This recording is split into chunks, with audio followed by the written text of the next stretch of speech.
سلام دوستان، بنده هستم شابدین یتیموف خدمت شما. خوب دوستان عزیز، امروز خواستیم یک ویدیوی خردک گویید به چمپیوناتی که در شهر دوشنبه گذشت برایتون قصه کرده باشیم.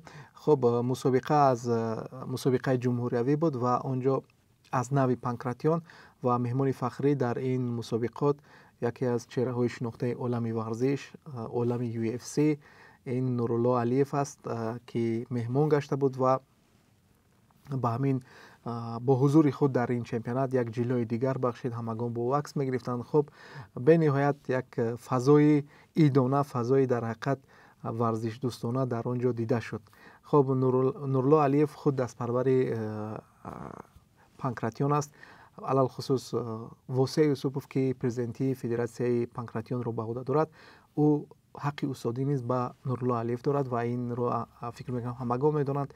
خب در فضای تنتنوی به نورالله علیف از جانب رهبر فدراسیون پانکراتیون واسه یوسفوف به او یک کمربند هدیه کرده شد و نورالله از این اقدام پیش گرفته یعنی استاد خود بگیم اشکم از چشمان او جاری شد و قول داد که آمدن او به UFC نولی کار است و به این درجه رسیده ایم و باز تاکید کرد که کمربند UFC را در روزهای نزدیک خدا اگر خواسته باشد در تاجیکستان خواهیم دید و ما باور داریم که نورالله میتواند این به وعده خود وفا کند، چرا که ما یک چند سال پیش هنگامی که شادروان پدر او اون کس زنده بودند ما خانه آنها مهمان بودیم و پدر او در حقیقت زحمت ها و تلاش های زیادی کشیده است، البته با در یک جایگی با واسه یوسفوف و تا که نورالله شود و امروز نورالله را در جهان MMA همگان میشناسند. این زحمتی فکر میکنم هم از جانبه هم از جانب واسه یوسفوف است، هم از جانب پدر و اویله اون کس است که او به این مرتبه ها رسیده است. سخن را کمتر میکنیم و بیایید همان نوارهایی که در امروز ما ثبت کردیم منظور شما کرده باشیم و شما تماشای با فراغت و پس از این ویدیو باز یک ویدیو دیگر درباره یکی از ورزشگر موفق دیگری ما که این شام امروز یعنی در تشکیلات نیزه 78 برآمد میکند بسیار رقابتی پرینسیپیالی است و آن را هم از شما خواهیم کرد. وارد در حضور نورالله برای این طولان نورالله نفری بود که از همین میدان برآمده بود، از همین میدان میانی مثل شما نورسی بود که قدم میزد و امروز ببینید این پرواز بلندی حکام تاجیک در میدان UFC است که موجی کرد دنیای شما با خودری است.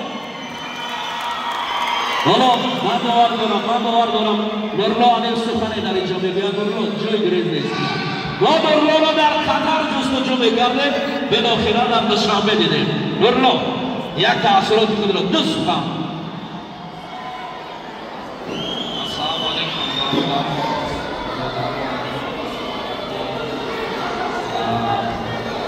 رحمت برای دستگیریتون. ما همچون در دیگر دولت‌ها مشق تمرین بکنیم، برآمد بکنیم، دستگیری مردمی تاجیک رو مردمی خود رو ما خیلی حس میکنیم. حضور رحمت به همتون. ما 4-5 سال پیش دمخلی مسابقه می‌آمدیم، برآمد میکردیم، یکم مسابقه ششم مسابقه میرفتیم آمدرسه مثل شما نمی شلم شدی سهر می اومدیم گشنه تشنه نام تازه میکنیم اونجا نکنیم برآمد میکنیم ما درسته میگم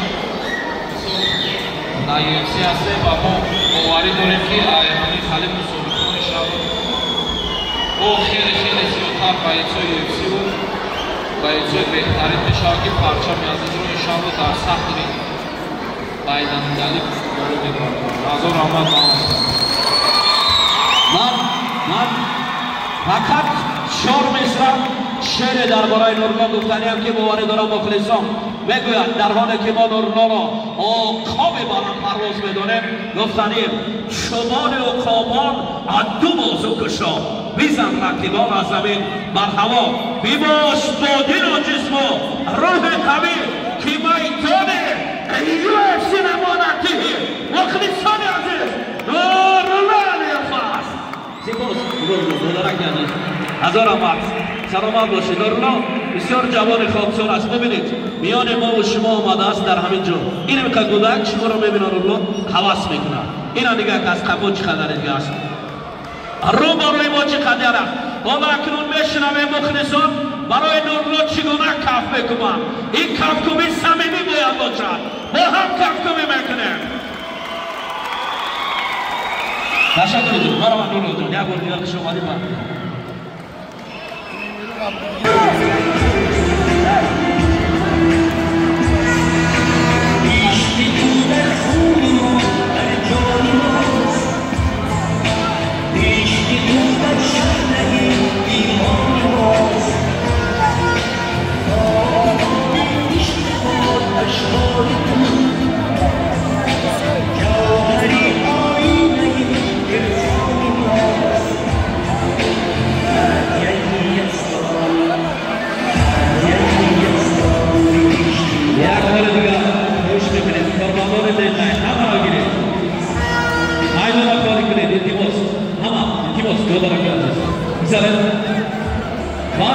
بعد از مسابقه حتما با نورالله با سرعت بگیرید.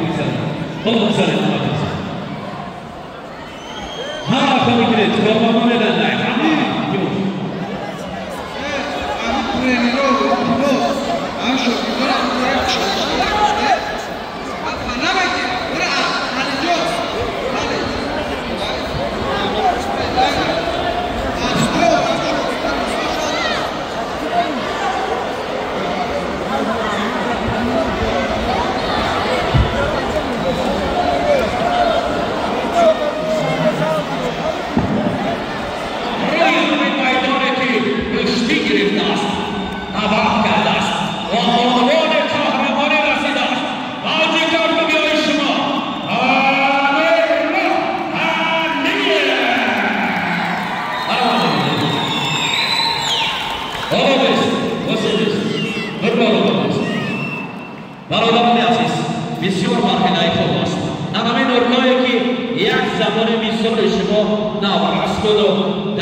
برای گل بزنید.